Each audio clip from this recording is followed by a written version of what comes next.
লালমনিরহাটের হাতীবান্ধায় অব্যাহতি পাওয়া বিএনপি নেতা সেকেন্দার আলীর হুমকিতে 4 দিন থেকে বাড়ি ছাড়া 3 পরিবারের লোকজন। উপজেলার বড়খাতা ইউনিয়নের পশ্চিম সাররুবি 3 নং ওয়ার্ড বিএনপির সাবেক সদস্য সচিব সেকেন্দার আলী বেশ কিছুদিন আগে প্রতিবেশী মতিয়ার রহমানের স্ত্রী রশিদা বেগমের সাথে বিবাদে জড়ায়। সেই ঘটনায় সাংবাদিকরা সংবাদ প্রকাশে গেলে প্রতিবেশী 2 পরিবারের লোকজন সেকেন্দার আলীর বিপক্ষে সাক্ষী দেয়। এতে ক্ষিপ্ত হয়ে সেকেন্দার আলী, রশিদা বেগম সহ বাকি 2 পরিবারের লোকজনকেও নানাভাবে হুমকি দিতে থাকেন। বাড়ি ছাড়া কারণটা কি? আপনার নিজের বাড়িতে আপনি থাকবেন না? থাকবো তাই না। কে দেয় না? সুভাষ সাগরিজি ডাঙ্গা সুজন সেকেন্দার ওই খলিল মাস্টার হুমকি দেখায়, ওই হুমকিতে আমি পালাচ্ছি। আফজাল উমা সুগা এসে আমার বাড়ি ডাঙ্গায়, আমি মহিলা বেশি কিভাবে বাড়ি থাকবো, ওইভাবে আমি পালাচ্ছি। আজ বাড়ি এসে দেখি আমার বাড়ির কোনো নাই, ফ্যান নেই। আমার এই 150 টাকা 10,000 তুলেছিলাম লোন তুলে, সে টাকা 10,000ও নাই। আবার এই যে আমার আইস কুপার প্রেশার কুপার এগুলো ড্যাশ করে ঢুকে দিয়েছিলাম।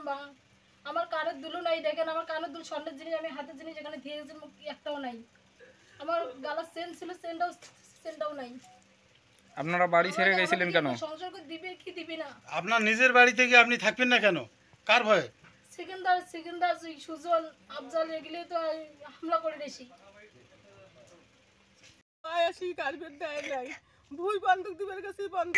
গত কয়েকদিন আগে আবারও সেকেন্দার আলী দলবল নিয়ে রশিদা বেগমকে হামলা করেন।